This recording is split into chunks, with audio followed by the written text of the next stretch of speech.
सखी सहेली।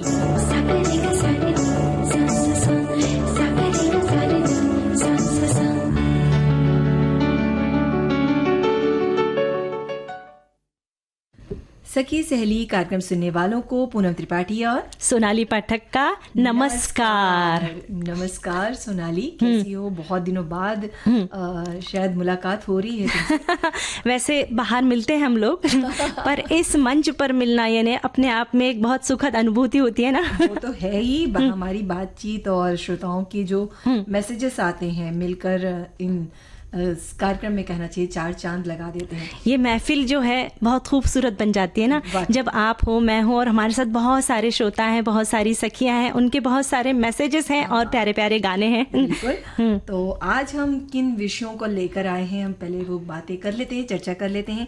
और जैसे कि आज है लोन का माया जाल, यानी कि अगर आप लोन ले रहे हैं तो किन किन बातों का आपको ध्यान रखना है, कैसे लेना है लोन, आप ले भी रहे हैं, ऐसा ना हो कि आपने बहुत ज्यादा लोन ले लिया हो और वो आगे चल के आप पर मुसीबत बन यानी जिंदगी भर उस माया जाल में बस हम उलझे ही ना रह जाएं, बस थोड़ा सा लोन ले और जल्दी से चुका के और फिर बस आनंद के साथ जिंदगी गुजारे।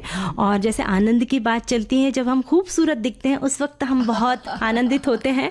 तो आज हम सौंदर्य साधना में भाप का महत्व यानी स्टीम कितना जरूरी है उसके बारे में भी जानकारी देंगे और हमारे बहुत सारे साथी श्रोता भी लिखकर भेज रहे हैं। हाँ, और सोनाली जैसे कि भाप की बात चली है तो अभी जैसे मौसम जो बदल रहा है तो सौंदर्य तो निखरता ही है, साथ में गले और कहना चाहिए गले को भी आराम मिलता है। और खेलो इंडिया यानी कि इस विषय पर भी बातचीत होगी, यानी ये योजना है भारत सरकार की, इस बारे में भी हम जानकारी देंगे और हमारे साथी भी लिखकर भेज रहे हैं। साथ ही एक बहुत महत्वपूर्ण बात है पेयजल स्वच्छता, यानी जो पीने का पानी होता है उसकी स्वच्छता का कैसे ख्याल रखें हम, क्योंकि पानी अगर स्वच्छ नहीं होगा तो बहुत सारी बीमारियां हमें हो सकती है। बिल्कुल। और जैसे कि फिर मैं बोलूंगी मौसम बदल रहा है जी, तो पानी का जो है वो भी प्रभाव पड़ता ही है जी। और आज है अंतर्राष्ट्रीय अनुवाद दिवस, तो इस पर भी हम चर्चा करेंगे। फिलहाल क्या करें, गाना सुन लेते हैं।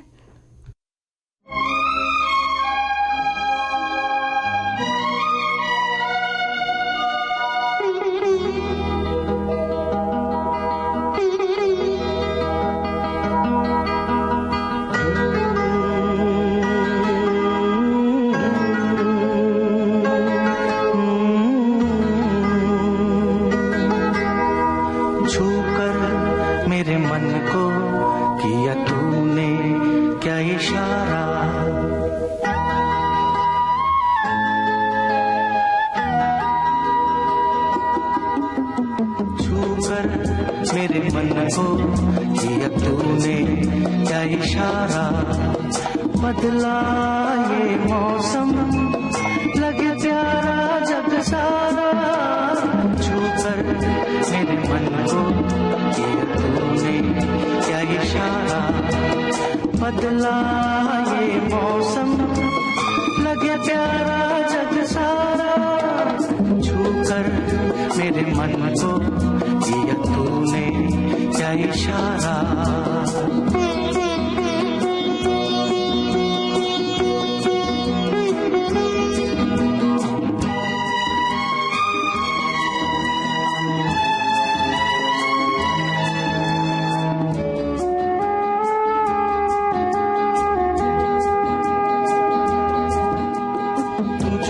जीवन भर तेरे लिए मैं गाऊं, तेरे लिए मैं गाऊं, गीत तेरे बोलों पे लिखता चला जाऊं, लिखता चला जाऊं।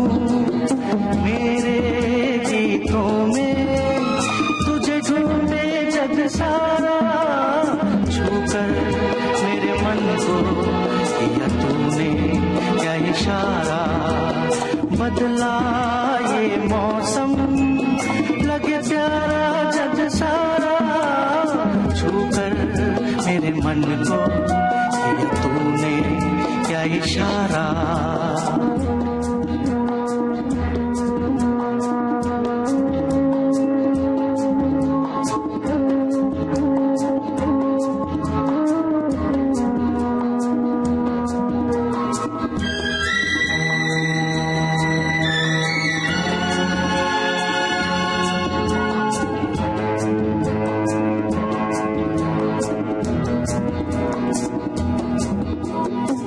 आजा तेरा आंचल ये प्यार से मैं भर दूं, प्यार से मैं भर दूं खुशियां जहां भर की तुझको नजर कर दूं, तुझको नजर कर दूं। तू ही मेरा जीवन, तू ही जीने का सहारा, छूकर मेरे मन को दिया तूने क्या इशारा। बदला ये मौसम लगे प्यारा जग सारा, छूकर मेरे मन को किया तूने क्या इशारा।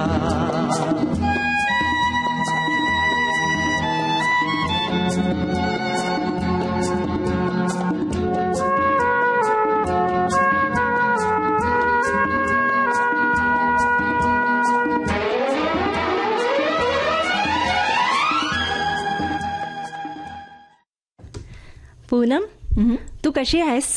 क्या? तू कशी आहेस मी विचारलं. सोनाली, तुम क्या बोल रही हो? मुझे कुछ नहीं समझ में आ रहा है. अरे भाई, मैं आपको मराठी में पूछ रही हूँ कि आप कैसी हो. अच्छा ठीक है, मैं भी पूछती हूँ. इम पड़ी इरगर इरगड़. ये क्या है? इम पड़ी इरगर इरगड़. भाई, मुझे तो ये कुछ भी समझ में नहीं आ रहा है. मैंने तुमसे तमिल में पूछा कि तुम कैसी हो. अच्छा, ये बात है.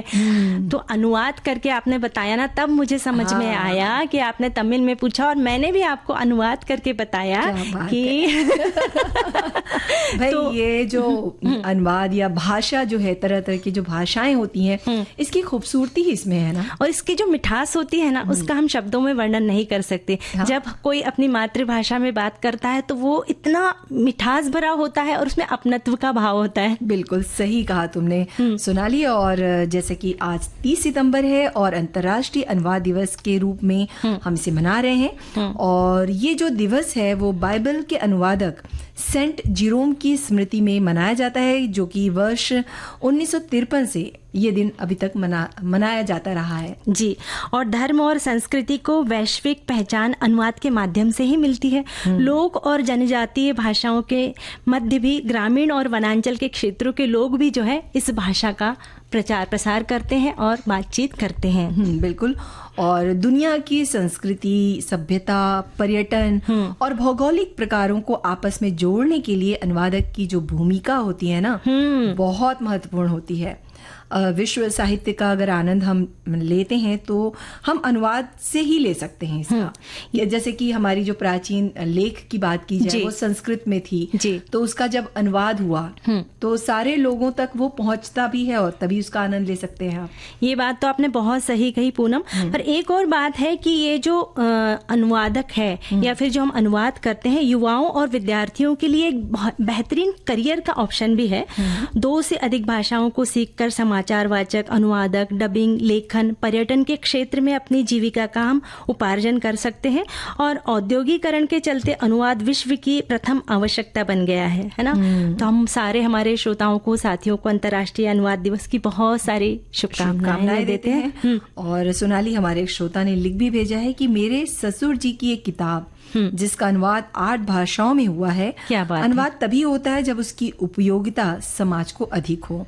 आज हमारे सबसे बड़े अनुवादक गूगल ट्रांसलेटर हैं और हमारे संविधान का भी अनुवाद इंग्लिश में से हिंदी में किया गया है. बड़े बड़े साहित्यकारों के लेख, नाटक, कहानियां, उपन्यास, अनुवाद सभी भाषाओं में किया जाता है, जिससे ज्ञान की वृद्धि होती है. हम सभी भाषाएं नहीं सीख सकते. अनुवाद होने से सुविधा हो जाती है. किसी भी देश के प्रधान नायक जब दूसरे देश जाते हैं तो अपने साथ अनुवादक लेकर जाते हैं, जिससे उन्हें सुविधा हो. और जिस तरह शरबत में शक्कर घुल जाती है, इस तरह अनुवादक अपनी भाषा में मिला लेता है. अनुवादक अपनी भाषा में मिला लेता है. इन्होंने ऐसा कहा. क्या बात है. बहुत अच्छी बात लिखकर इन्होंने भेजी है. और ऐसी बहुत सारी ऐसी जगह हैं जहाँ पर दुभाषिक जो होते हैं उनकी हमें ज़रूरत पड़ती है. जब हम विदेशों में जाते हैं, जब हमारे वीज़ा का काम होता है और उस वक्त जब हमें उनकी भाषा नहीं समझती, उस वक्त हम जो है दुभाषक के माध्यम से अपनी बात उनके सामने रखते हैं. साथ ही हमारे एक साथी लिखते हैं, अंतर्राष्ट्रीय अनुवाद दिवस को मनाने के पीछे एक उद्देश्य है कि हम अपनी जानकारी दूसरी भाषाओं के प्रति बढ़ाएं। हम किसी अन्य देश की बोली में छपी किताबों से उनके रहन सहन, संस्कार और संस्कृति की जानकारी लेकर अपनी भाषा में अनुवादित कर उनकी अच्छी बातें, उनके संदेश से अपने देश को सामर्थ्यवान बना सकते हैं, बल्कि उनकी मदद से हम अपने शासन में सुधार कर सकते हैं, शिक्षा में बदलाव कर सकते हैं। अतः अनुवाद का महत्व और बढ़ जाता है जब हम अंतर्राष्ट्रीय मंच पर किसी राष्ट्राध्यक्ष की मीटिंग संबोधन में अनुवादक की मदद से उनके विचार और निर्देशों का आदान प्रदान करते हैं। क्या बात है सोनाली, वाकई इन्होंने सही कहा। अब देखा जाता है कि बहुत सारे जैसे सीरियल्स भी आते हैं, अगर फिल्मों की हम बात करें तो देखा होगा जो कोरियन है या अदर लैंग्वेजेस के हैं, उन्हें हिंदी में जब डब किया जाता है तो उस तरह की वहाँ के जो कल्चर है, वहाँ की संस्कृति है, वहाँ का खान पान है, तो उन चीजों को भी समझने में काफी हद तक हमें आसानी होती है, कहना चाहिए। ये तो तुमने बात विदेशी भाषाओं की कही, पर हमारे देश में भी इतनी समृद्ध है, इतनी सारी बोली भाषाएं हैं। अब हमें साउथ की भाषाएं, जैसे तुमने मुझसे पूछा, तो बिल्कुल भी समझ में नहीं आती, तो वहाँ की संस्कृति हमें पता चलती है, वहाँ का रहन सहन, वहाँ का पहनावा कैसे। हमारे देश में ही इतनी सारी भाषाएं हैं, तो उन्हें भी अनुवाद के माध्यम से, वे फिल्मों के माध्यम से या कथा कहानियों के माध्यम से वे बातें हम तक पहुँचती है। तो ये बहुत अच्छी पहल है और ये बच्चों के लिए भी करियर का बहुत अच्छा विकल्प है। वाकई तो विकल्प तो है ही, और इसमें कहना चाहिए कि काफी हद तक जो है बहुत जैसे काम भी हो रहा है, और इसे एक डबिंग आर्टिस्ट या वॉइस ओवर आर्टिस्ट के रूप में भी आप इसमें पहचान बना सकते हैं। तो ये क्षेत्र भी काफी फल फूल रहा है, कहना चाहिए, और जरूरी भी है ना। तो फिलहाल क्या करें, गाना सुन लेते हैं।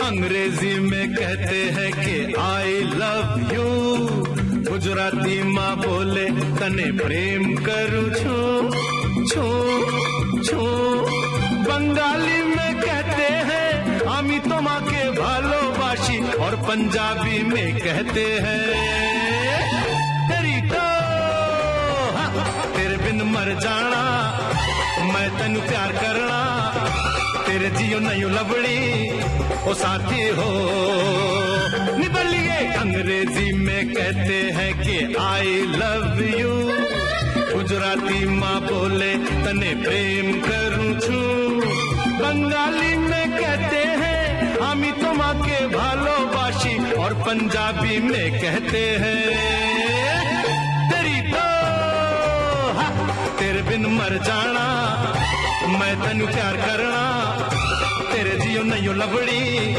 ओ साथी हो।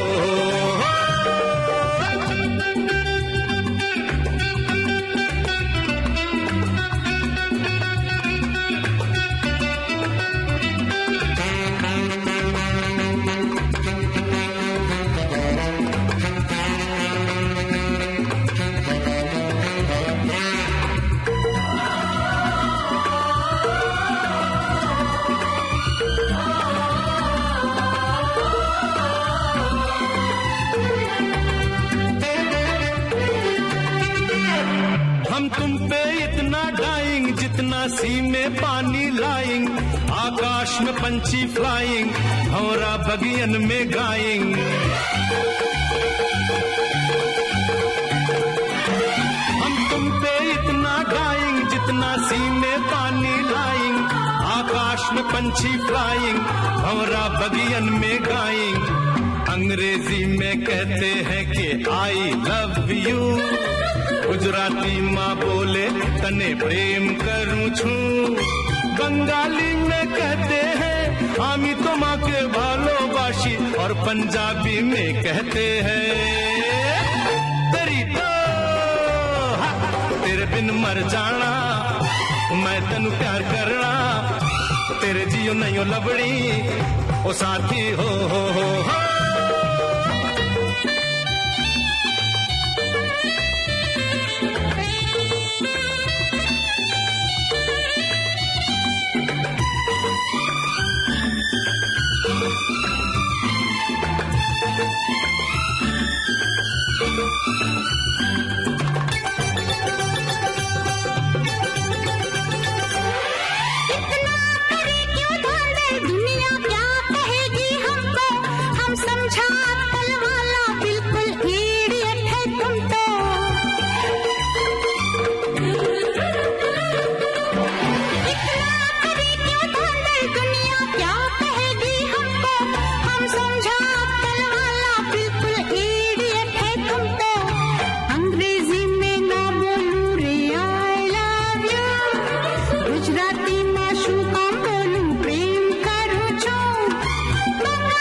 कसम खाता हूँ, सारी दुनिया के आगे जानी अभी पॉइजन खाता हूँ।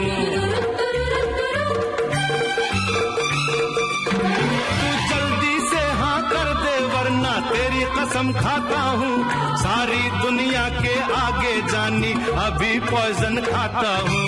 अंग्रेजी में कहती हूँ कि आई लव यू, गुजराती में बोलूं तने प्रेम करूं छो छो छो, बंगाली में कहती हूँ हमें तुम्हारे भालोबासी, और पंजाबी में कहती हूँ तेरी तो तेरे बिन मर जाना, मैं तनु प्यार करना, तेरे जियो नहीं लवणी ओ साथी हो। अंग्रेजी में कहते हैं कि आई लव यू, गुजराती माँ बोले तने प्रेम करूं छूं, बंगाली में कहते हैं हमें तुम्हारे भालोबासी, और पंजाबी में कहते हैं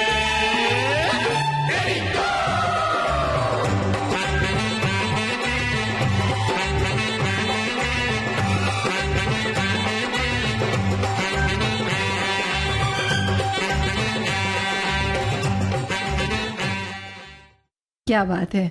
भाषाओं को किस कदर से मतलब एक ही शब्द को किन किन भाषाओं में बोला जा सकता है, कितना प्यारा खूबसूरत गीत। ये उदाहरण था। और अब हम बात कर रहे हैं खेलो इंडिया, यानी कि हमारे देश के खिलाड़ियों ने पिछले कुछ वर्षों में खेल के क्षेत्र में कहना चाहिए निरंतर प्रगति की है। इस जबरदस्त क्षमता को वैश्विक स्तर पर प्रदर्शित करने के लिए युवा जो प्रतिभाओं को बेहतरीन बुनियादी ढांचा और उच्चतम स्तर के प्रशिक्षण मिलना चाहिए और मिलता भी है। इसलिए खेलो इंडिया ये योजना शुरू की गई है। और इस योजना के तहत उच्चाधिकार प्राप्त समिति द्वारा विभिन्न स्तरों पर प्राथमिकता वाले खेल विषयों में पहचाने गए हैं और प्रतिभाशाली खिलाड़ियों को 8 वर्षों के लिए प्रतिवर्ष 5 लाख रुपए की वित्तीय सहायता भी प्रदान की जाएगी। और साथ ही सोनाली, प्रतिभाशाली जो युवा खिलाड़ी हैं उनको खेलो इंडिया स्कॉलरशिप के लिए प्रतिस्पर्धा करने और देश के सर्वश्रेष्ठ कोच से प्रशिक्षण प्राप्त करने का अवसर भी मिलता है। और बच्चों और युवाओं को खेलने के लिए हमें प्रोत्साहित करना चाहिए और इस योजना से जुड़कर उनके उसके लाभार्थी बने, जिससे आगामी वर्षों में भारत को एक वैश्विक खेल महाशक्ति के रूप में बदल जाए। खेलो इंडिया पहल का हमें समर्थन करना चाहिए। बिल्कुल समर्थन तो करना चाहिए, क्योंकि खेल से जो है ना केवल कैरियर तो बनता ही है, स्वास्थ्य भी जो होता है ना बहुत अच्छा होता है। और साथ ही खिलाड़ी भावना आती है ना बच्चों में। हाँ बिल्कुल, भावना तो आती है और स्वस्थ रहते हैं बच्चे। और कहते भी ना बच्चों को हमेशा खेलते रहना चाहिए, उन्हें किसी न किसी जो खेल है उससे जुड़े रखना चाहिए।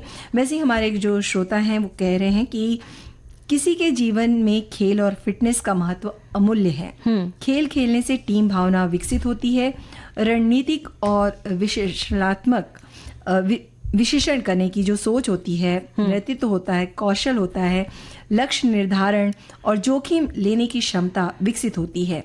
एक फिट और स्वस्थ व्यक्ति एक समान रूप से स्वस्थ समाज और मजबूत राष्ट्र का नेतृत्व करता है।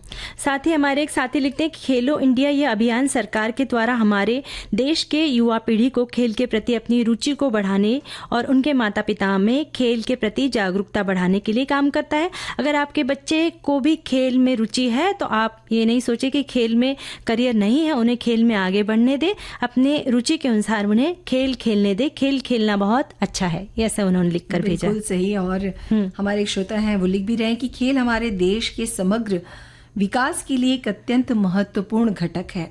भारत ने पिछले कुछ वर्षों में खेलों के क्षेत्र में लगातार प्रगति की है और इस जबरदस्त क्षमता को वैश्विक मंच पर प्रदर्शित करने की आवश्यकता है।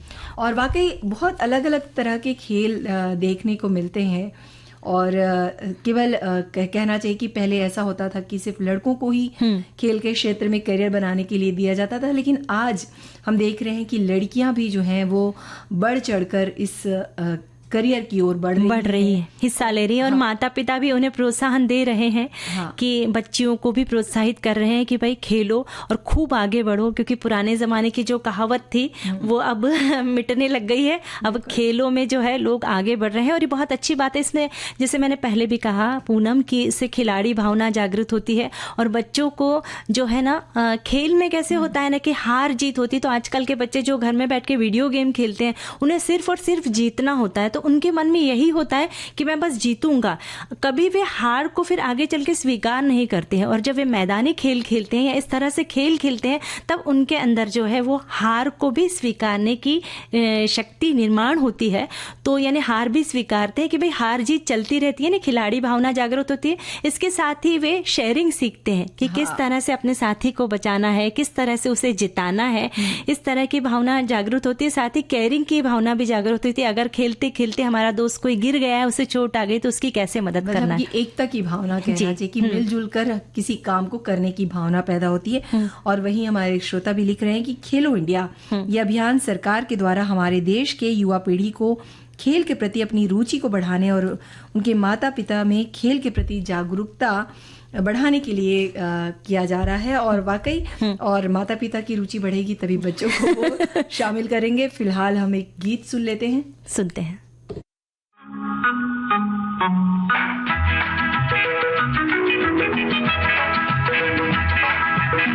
भली भली सी एक सूरत, भला सा एक नाम, धड़कन है मेरे दिल की सुबह हो या शाम। भली भली सी एक सूरत, भला सा एक नाम, धड़कन है मेरे दिल की सुबह हो या शाम। कौन है वो दिलरुबा, पर कहो ना हमसे जरा। हाँ, ओए लो ना ना ना ना, ओए ओए ओए तुम हो ओ दिलरुबा। भली भली सी एक सूरत, भला सा एक नाम, धड़कन है मेरे दिल की सुबह हो या शाम।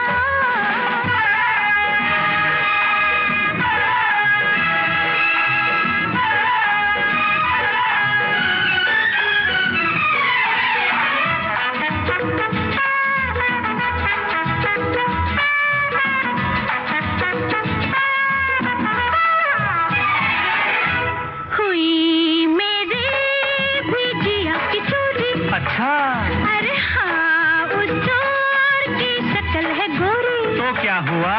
हो गया मिलना बहुत जरूरी। चल पगली। फिर सुनो तो आगे हमारे दिल की मजबूरी। तो वो जो मेरे करीब आया, ओहो, मेरे तन पे पड़ा जो साया, फिर क्या हुआ? यूं समझो ना गले लगाया। छी छी छी। तब से सोती हूँ जागती हूँ लेके उसका नाम। कौन है वो दिलरुबा, कहो ना हमसे जरा। ओए ओए ओए लो, ला ला ला ला, ओए ओए ओए आउच, तुम हो वो दिलरुबा।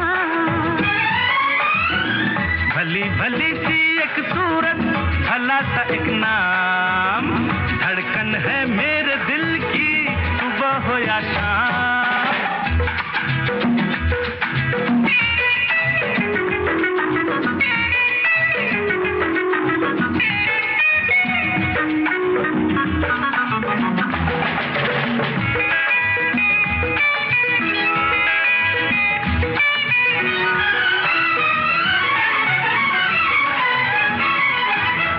हाय मुश्किल है मेरा भी जीना, सोचूं तो आता है पसीना। बाप रे।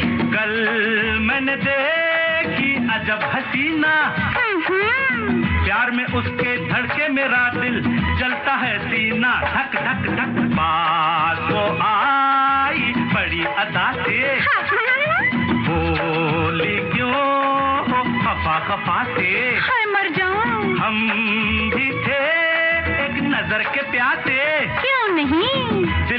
उसने जो हाथ रखा आ गया आराम। कौन है वो दिलरुबा, कहो ना हमसे जरा। ओए लो ना ना ना ना, तुम हो दिलरुबा। भले भले से एक सूरत, भला सा एक नाम, धड़कन है मेरे दिल की सुबह हो या शाम। भली भली सी एक सूरत, भला सा एक नाम, धड़कन है मेरे दिल की सुबह हो या शाम। कौन है वो दिलरुबा, कहो ना हमसे जरा। ओए लो ला ला ला ला। कार्यक्रम में अब वक्त हो चला है एक छोटे से अंतराल का।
सखी सहेली सुनने वालों का फिर से एक बार स्वागत है इस कार्यक्रम में। चलिए, हमारे साथी बहुत सारे मैसेजेस लिखकर भेज रहे हैं। हाँ।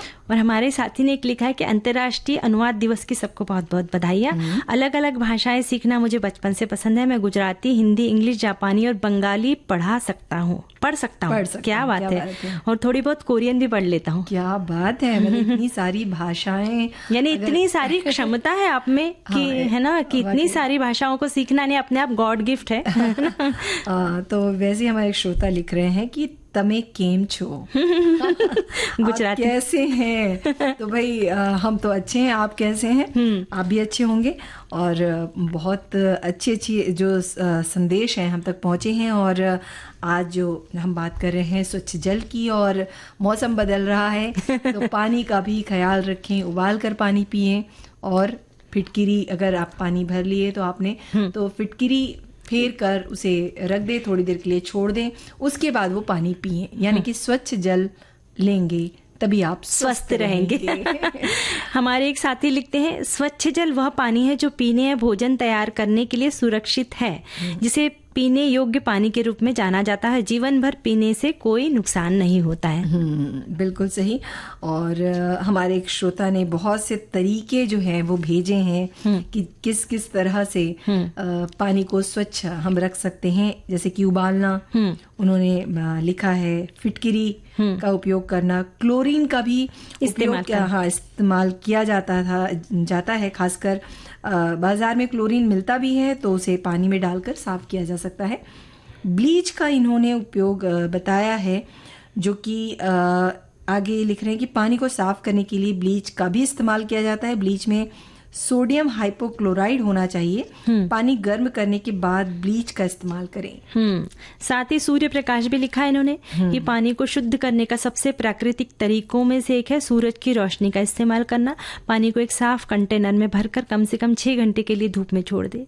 इसके अलावा पानी को साफ करने के लिए चारकोन, पाइन ट्री और बेंटोनाइल क्ले जैसे पदार्थों का भी इस्तेमाल किया जाता है। क्या बात है। वैसे सोनाली, जो बहता हुआ जो जल होता है, नदी वगैरह देखते होंगे, अगर हम पर्वतों और पहाड़ों की बात करें तो वहां से जो बहता हुआ जल आता है तो ऐसा नहीं लगता, कई बार हम उसे पी लेते हैं अंगुल में भर के, तो कितना मीठा पानी रहता है, क्योंकि उसमें बहुत सारे मिनरल घुले हुए होते हैं पत्थरों के, और एक अलग ही ऊर्जा मिलती है उससे। क्योंकि जब हम पर्यटन में कहीं जाते हैं और एकदम हम थक जाते हैं तो उस वक्त वहाँ के लोग बोलते हैं कि वो पानी थोड़ा सा मुंह पे उसके छींटे मार लो या पी लो ना, तो एक अलग ही ऊर्जा आ जाती है, क्योंकि उसमें वो मिनरल होते हैं, पत्थर में कैल्शियम होते हैं और फिर सारे विटामिन, जैसे पेड़ पौधों से जो औषधि होता है जिनके बारे में हमें जानकारी भी नहीं है, उन पेड़ों से वो गुजरते हुए आते हैं, जो पानी का जो बहाव होता है तो वो भी काफी स्वच्छ और स्वस्थ होता है। पर आगे चल के वो पानी जब नदी में, नाले में रूपांतरित होता है तो वो पानी जो है अस्वच्छ हो जाता है, क्योंकि हम ही लोग उसे गंदा करते हैं। तो हमारी ये कुछ जिम्मेदारियां हैं कि उस पानी को हम गंदा ना करें, उस दूषित पानी को स्वच्छ करके उसके बाद ही उसका उपयोग करें। तो कैसे कर सकते हैं कि जैसे कि कुएं से, जो खासकर ग्रामीण क्षेत्रों की अगर हम बात करें तो कुएं से पानी भरा जाता है, नदियों से भी कई लोग पानी लेकर जाते हैं, तो आसपास जो है मवेशी, मतलब जैसे कि जो जानवर हैं, पालतू पशु हैं, उनको नहलाना, उनका जो मलमूत्र होता है वो उससे ही कहना चाहिए कि पानी दूषित हो जाता है। तो उनको अलग से आप नहलाएं या बाल्टी से ले जाकर अलग एक जगह उन्हें करें। इसी तरह से ही कुएं का जो पानी होता है उसके आसपास खेत है तो रासायनिक कीटनाशकों का प्रयोग जो होता है हम वो करते ना करें, हैं, तो वो ना करें। तो इस तरह से हम पानी को दूषित होने से बचा सकते हैं। साथ ही एक और बात है पूनम की, समय समय पर कुएं की सफाई भी करवाए। साथ ही इस जो कुएं का पानी है वो पानी को, जैसे हमारे एक साथी ने लिखकर भेजा है कि उसे उबाल कर, छान कर, उसे स्वच्छ बर्तन में ढक कर रखे और फिर उसका प्रयोग करे। और पानी में जैसे तुमने बोला कि फिटकरी चलाएं, उसमें थोड़ा सा फिटकरी चलाते हैं तो उसमें गंदगी जो है नीचे बैठ जाती है और फिर वो छान कर इस्तेमाल करें। ये तो बात थी ग्रामीण क्षेत्रों की, पर शहरी क्षेत्रों में भी हमारे यहाँ जो आता है, फ्लैट सिस्टम में जो घर होते हैं उसमें ऊपर जो टंकी बनी होती है, नीचे एक टंकी होती है, उसमें से ऊपर की टंकी में चढ़ाते हैं। पर ऐसा होता है कि कई कई महीने वो टंकी की सफाई नहीं होती है, तो उसका भी हमें ध्यान रखना है कि उस टंकी की समय समय पर सफाई हो। नहीं तो क्या होगा कि उसके अंदर जो है ना बहुत सारे कीटाणु, जीवाणु आ सकते हैं, और हम लोग है ना टालते हैं कि भाई अभी नहीं, क्योंकि जब उस टंकी की सफाई होती है उस वक्त ना दिन भर पानी नहीं आएगा। हमारे यहाँ पे मैसेज आता है कि भाई दिन भर पानी नहीं आने वाला, तो हम लोग डरते हैं कि भाई अभी तो त्योहारों का मौसम है, अभी तो शादियों का मौसम है, अभी मत करो, है ना, क्योंकि क्या है। और फिर 2-3 दिन तक के पूरी टांकी साफ होने के कारण थोड़े 2-3 दिन तक थोड़ा पानी कम आएगा, इसका भी हमें डर रहता है।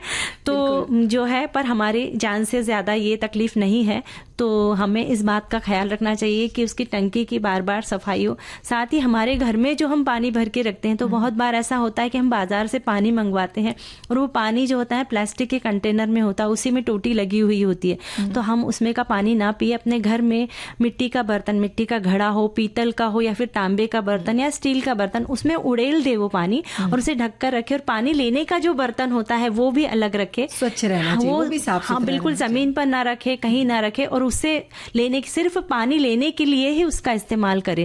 ये बहुत छोटी छोटी बातें, इसका हम ध्यान रख के हम पानी को दूषित होने से बचा सकते हैं, क्योंकि पानी जो है उससे फैलने वाली बीमारियां तो बहुत सारी है, जैसे हैजा, पेचिश है, टाइफाइड है, और फिर ये जॉन्डिस यानी पीलिया कहते हैं, ये सारी बीमारियां पानी से फैलती है। बिल्कुल, तो इन बातों का ध्यान रखना ही चाहिए। और हमारे श्रोता भी लिख रहे हैं कि पीने का पानी हो और वो स्वच्छ ना हो तो फिर बीमारियों को बुलावा देने की बात होगी।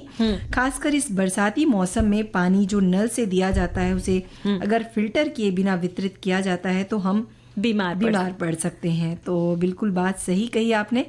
और एक संदेश है ना कि गंदा पानी सभी संसर्ग बीमारी की जड़ है। ऐसा पानी पीने से शरीर में कीटाणु प्रवेश कर जाते हैं और ये हमारी प्रतिकारक शक्ति पर असर करते हैं।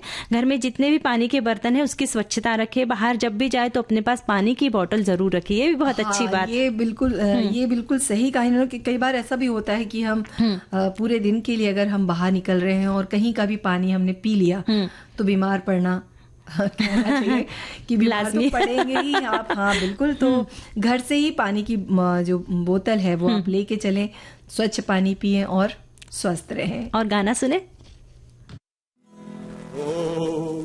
हो ठंडे ठंडे पानी से नहाना चाहिए, हो ठंडे ठंडे पानी से नहाना चाहिए।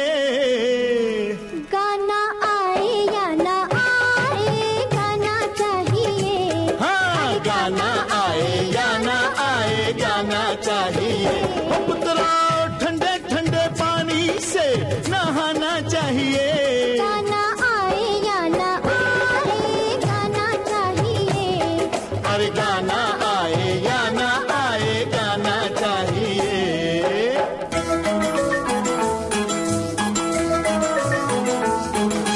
बेटा बजाओ ताली, गाते हैं हम कव्वाली, बजने दो एक तारा, छोड़ो जरा फवारा, ये बाल्टी उठाओ, ढोलक इसे बनाओ।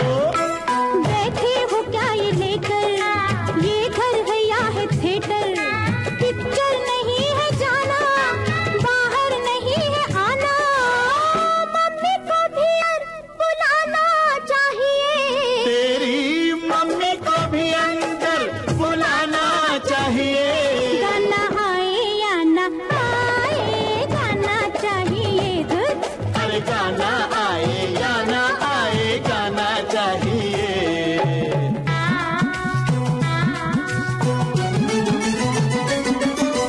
तुम मेरी हथकड़ी हो, तुम दूर क्यों खड़ी हो, तुम भी जरा नहा लो, दो चार गीत गा लो, दामन हो क्यों बचाती, अरे दुख सुख के हम हैं साथी।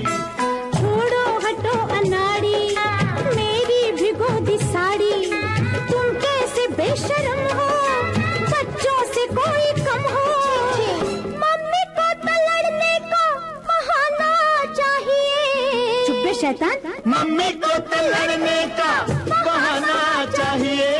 गाना आए या ना आए गाना चाहिए। हाँ, गाना आए या ना आए गाना चाहिए।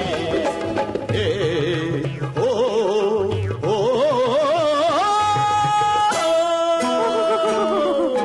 लंबी ये तान छोड़ो, तौबा है जान छोड़ो, ये गीत है अधूरा, करते हैं काम पूरा। अब शोर मत करो जी, सुनते हैं सब पड़ोसी। ए, कह दो पड़ोसियों से, क्या? झांके न खिड़कियों से। दरवाजा खटखटाया, लगता है कोई आया। अरे कह दो कि आ रहे हैं, साहब नहा रहे हैं। ओहो, मम्मी को तो डैडी से छुड़ाना चाहिए। अब तो मम्मी को डैडी से छुड़ाना चाहिए। गाना आए या ना आए गाना चाहिए।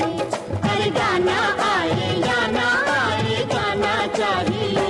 पुत्रा ठंडे ठंडे पानी से नहाना चाहिए। ओ, ठंडे ठंडे पानी से नहाना चाहिए। गाना आए या ना आए गाना चाहिए। अरे गाना आए या ना आए गाना चाहिए। हाँ भाई, गाना आए या ना आए गाना चाहिए। और वाकई पानी का जो उपयोग है, स्वच्छता तो है ही, लेकिन ठंडे ठंडे पानी से नहाने का मजा ही अपना अलग है। वैसे मौसम का ध्यान रखना चाहिए हमें ना। हाँ, मौसम का ध्यान रखना चाहिए और भी बहुत सारी बातों का ध्यान रखना चाहिए ना। क्या बताने वाले हैं हम अभी भाई? लोन। और हाँ ये जो है ना माया जाल है, इसमें खासकर युवा वर्ग ये तो उलझते ही जाते हैं ना। हाँ, कई बार ऐसा भी होता है ना कि हम सुख सुविधाओं के लिए, खासकर जो भौतिक सुख सुविधाएं होती हैं, कार भी चाहिए, बंगला भी चाहिए, बाइक भी चाहिए, तो इन सब के लिए खासकर मध्यम वर्गीय परिवार की अगर हम बात करें तो ये लोन लेना कई बार महत्वपूर्ण हो जाता है। हाँ, जहाँ जरूरी है वहाँ लेना है तो बहुत अच्छी बात है, और एक बार लिया उसको चूकता कर दिया और फिर जिंदगी आनंद से गुजारी, ठीक है। पर हम ऐसे है ना, हम लालची हो जाते हैं। कह रहे मैंने तो इतने जल्दी 2-3 साल में मैंने पूरा लोन चुका दिया है, तो मैं फिर से नया लोन लेता। मेरी गाड़ी भी पुरानी हो गई है और नई बाइक आई है बाजार में, या फिर आजकल बच्चे तो मोबाइल फोन के लिए भी लोन लेते हैं। हाँ, क्योंकि फोन बहुत महंगे आने लगे हैं। जो कि एक मध्यम वर्गीय फैमिली की अगर हम बात करें, परिवार की, तो कई बार होता भी है कि यानी इतने फोन पैसे तो होते नहीं है ना पूनम, फोन ऐसा है कि मध्यम के रेट के भी होते हैं, पर ये हमारी लालसा होती है ना, दिखावा, स्टेटस सिंबल कि मैं इतना ही महंगा फोन लूंगा, या फोन देख के लोग अरे वाह इसके पास तो ये फोन है मैं भी लूंगा, इस तरह से जो हमारी जो भावना है ना, इसके कारण हम इसमें उलझते जाते हैं। तो भाई इस लोन के माया जाल में ज्यादा ना उलझे और कुछ कुछ बातों का ध्यान रखें, जैसे कि कर्ज लेने की जैसे आवश्यकता अगर होती है तो कर्ज की रकम छोटी होती है या बहुत बड़ी भी हो सकती है, तो सिर्फ इस बात का ध्यान रखना चाहिए कि जितना कर्ज चुकाने की क्षमता हम रखते हैं उतना ही कर्ज हमें लेना चाहिए। और एक जरूरी बात है पूनम की फिजूल खर्ची के लिए कर्ज ना ले। उस कर्ज लेने में दिखावा ना हो, क्योंकि इधर तो हम दिखावा करते हैं, हम बहुत खुश हैं, पर हमें मालूम होता है कि ये सब हम शानो शौकत के लिए कर्ज की रकम ले ली गई है, और ये इसके कारण क्या होता है हमारी रातों की नींद और दिन का चैन भी खो सा जाता है। अगर लोन बहुत बड़ा है तो उसके साथ में सबसे ज़रूरी बात है पूनम कि हमें इंश्योरेंस करवा लेना चाहिए, क्योंकि अगर कुछ गलत हो गया तो आपकी उपस्थिति में आपके जो घर वाले हैं उन्हें आर्थिक तंगी से ना जूझना पड़े। साथ ही लोन लेते समय सभी नियम और शर्तों को बहुत सावधानी पूर्वक हमें पढ़ना चाहिए। अगर कोई कानूनी दस्तावेज का संदर्भ नहीं समझ में आ रहा है तो किसी वित्तीय सलाहकार की मदद अवश्य ले, पर लोन लेने का जो जोखिम है उसमें इन सब बातों का बहुत हमें ध्यान रखना चाहिए। और आजकल तो युवाओं में क्रेडिट कार्ड रखना एक स्टेटस सिंबल हो गया है, और वो इस क्रेडिट कार्ड रूपी दलदल में जैसे फंसे से जा रहे हैं। इतना जितना पैसा कमाते हैं ना उतना ही पैसा जो है अकाउंट में जमा हुआ, जैसे जमा होता है वैसे ही वो पैसा क्रेडिट कार्ड के भुगतान में चला जाता है। और ये क्रेडिट कार्ड की जो तुमने बात की सोनाली, तो ये जो है ना ये बहुत बड़ा माया जाल है। कई बार ऐसा होता है ना कि हमको लगता है अरे क्रेडिट कार्ड तो है, पैसे अभी नहीं है, मंथ के एंड में सैलरी आएगी, तो क्या करते हैं अगर कोई चीज पसंद आ गई क्योंकि डिस्काउंट लग गया या कुछ लेना है तो हम तुरंत क्रेडिट कार्ड निकालते हैं और खरीद लेते हैं। लेकिन ये जो माया जाल है ना इसका वो कभी छूटता ही नहीं, और कई बार ऐसा भी होता है कि उस समय अवधि पर अगर हमने पैसा नहीं चुकाया उसको तो उस पे परसेंटेज भी लगते हैं जो कि काफी ज्यादा होते हैं, बहुत ज्यादा होते हैं। तो इस बारे में भी जागरूक होने की जरूरत है कि क्या ये चीजें जैसे महंगे फोन की बात की तुमने, गाड़ी या अन्य चीजें जो है क्रेडिट कार्ड से खरीदना जरूरी है, या मुझे इसमें आनंद आता है, या फिर इसका भुगतान जो है वो सही समय पर या नहीं किया तो भी कहीं सारी कमाई इसमें चली जाती है। हाँ, वो बिल्कुल सही कहा तुमने। तो जितनी चादर है उतना ही पैर फैलाना चाहिए, वरना पूरी जिंदगी जो है हम कर्ज में डूबे रह जाएंगे। और लापरवाही से खर्च करना, बिना किसी लक्ष्य के खर्च करने में व्यक्ति उस मायाजाल में उलझता ही रहता है। हाँ, तो खर्च करने से पहले और लोन लेने से पहले अपनी जरूरतों का जो है आंकलन जो है वो करना चाहिए, और एक बजट बना लेना, बजट बना ले और ये कोशिश करें कि समय पर या समय से पहले किश्त जो है वो चुका दे। वैसे समय पर चुका दे तो ज्यादा अच्छा रहेगा, और आनंद के साथ फिर जीवन बिताएं। और ऐसा भी नहीं है कि चलो भाई एक बार कर्ज मुक्त हो गए तो नया कर्ज लेते हैं, क्योंकि एक ये जो माया जाल है ना इसमें उलझते ही चले जाएंगे।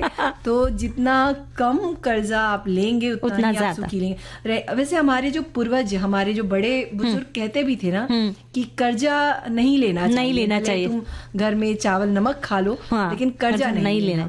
तो यानी ये बहुत अच्छी सीख हमें देते थे, पर अभी समय के साथ हमारी सोच में भी बदलाव आया है। ठीक है कि बहुत जरूरी, अगर पढ़ाई के लिए एजुकेशन लोन ले रहे हैं या फिर घर बनाने के लिए होम लोन ले रहे हैं, उतनी बात तक सीमित है कि भाई घर बन गया, बच्चे को पढ़ाई के लिए भेज दिया, बच्चे ने भी पढ़ाई के साथ साथ काम करते हुए लोन चुका दिया, तो बहुत अच्छी बात है। पर ये जो उलझना है ना वो थोड़ा गलत है। हाँ, वाकई गलत है, लेकिन अभी सही क्या है? गाना सुनना। हाँ,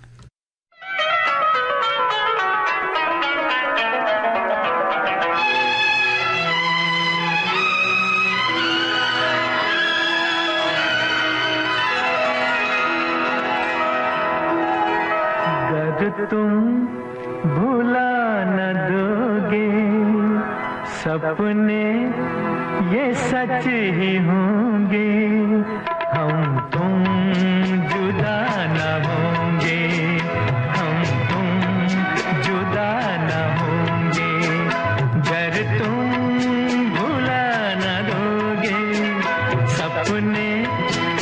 सच ही होंगे, हम तुम जुदा न होंगे, हम तुम जुदा न होंगे।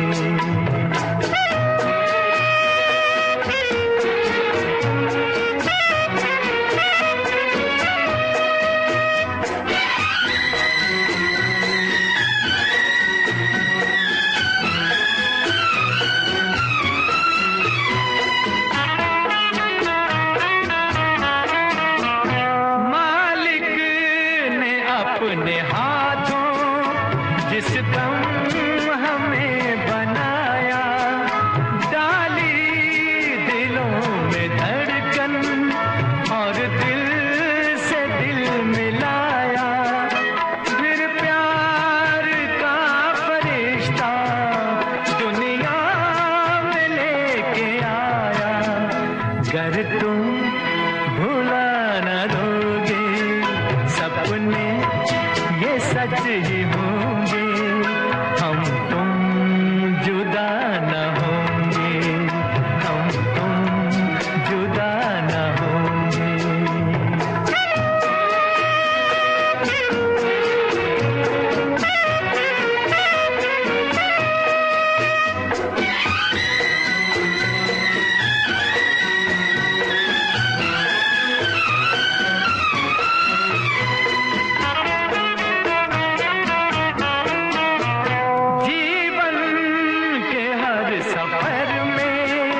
हम साथ ही रहेंगे, दुनिया के हर डगर पर हम साथ ही चलेंगे, हम साथ ही जिएंगे, हम साथ ही मरेंगे।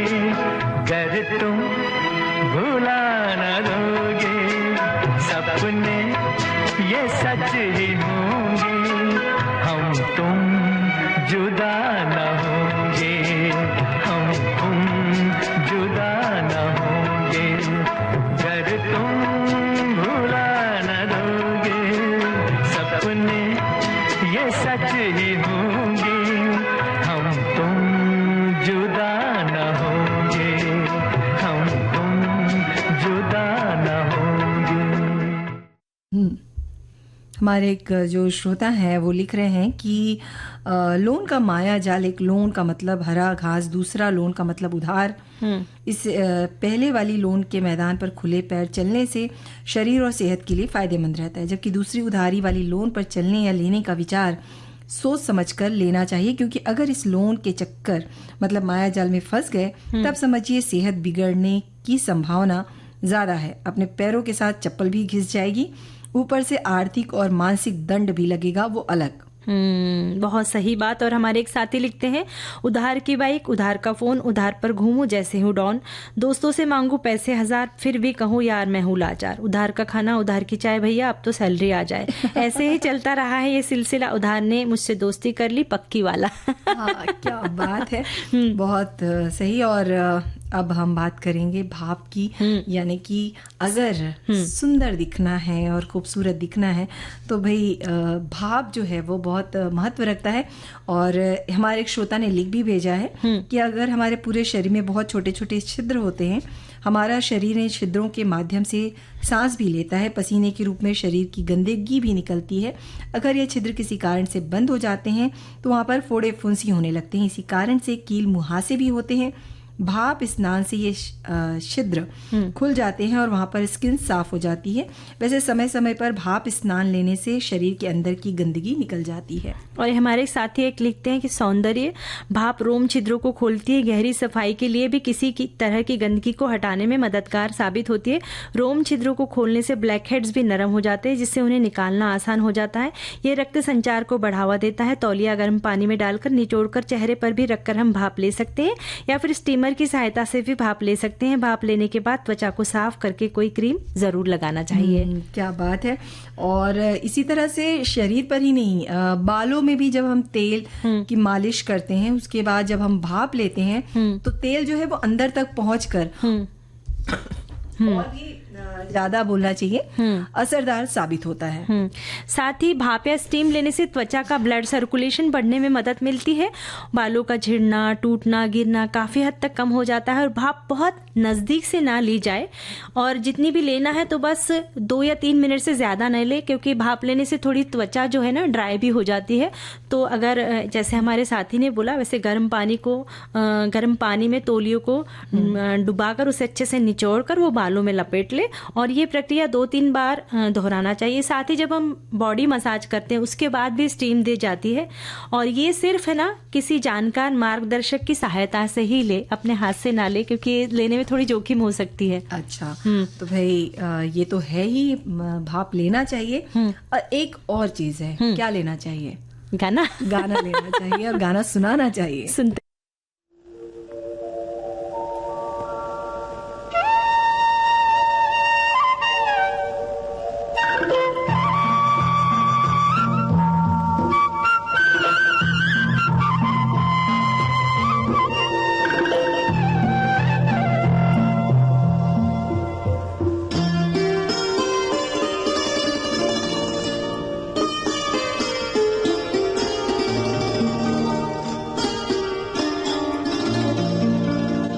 चांद सी महबूबा हो मेरी, कब ऐसा मैंने सोचा था।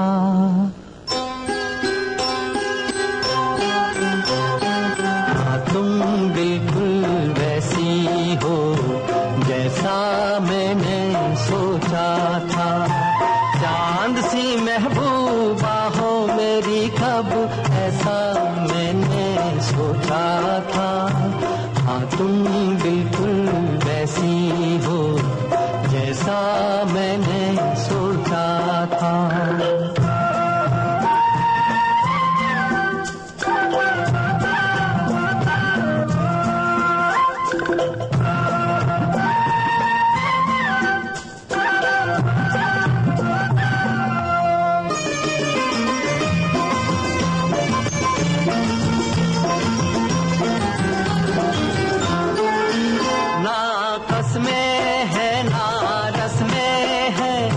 शिकवे हैं ना वादे हैं, ना कसमें हैं ना रस्में हैं, ना शिकवे हैं ना वादे हैं। एक सूरत भोली भाली है, दोनों ना सीधे सादे हैं, दोनों ना सीधे सादे हैं। ऐसा ही रूप ख्यालों में था, ऐसा मैंने सोचा था। हाँ, तुम बिल्कुल ऐसी हो जैसा मैंने सोचा था।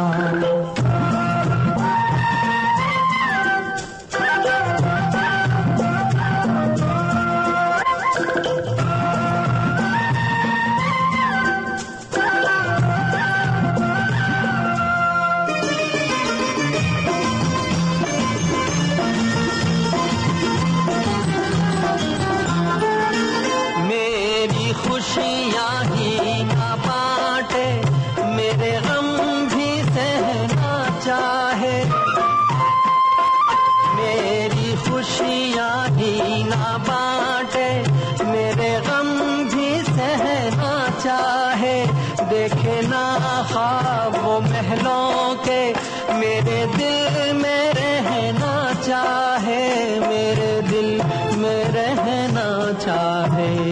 इस दुनिया में कौन था ऐसा जैसा मैंने सोचा था। हाँ, तुम बिल्कुल ऐसी हो जैसा मैंने सोचा था। तो भाई मौसम ऐसा है कि अपनी सेहत का ख्याल रखें, और सर्दी खांसी हो जाए तो भी आप स्टीम ले सकते हैं, क्योंकि जब हम भाप लेते हैं तो हमारे जो है हमारी सर्दी खांसी में भी राहत मिल जाती है, जो बलगम है वो भी पिघल जाता है और हमें बहुत ज्यादा रिलीफ मिलता है उससे ना। तो यानी कि स्वस्थ रहें, मस्त रहें और सुनते रहें सखी सहेली। अब दीजिए अनुमति पूनम त्रिपाठी और सोनाली पाठक, और हमारा स्वीकार कीजिए नमस्कार।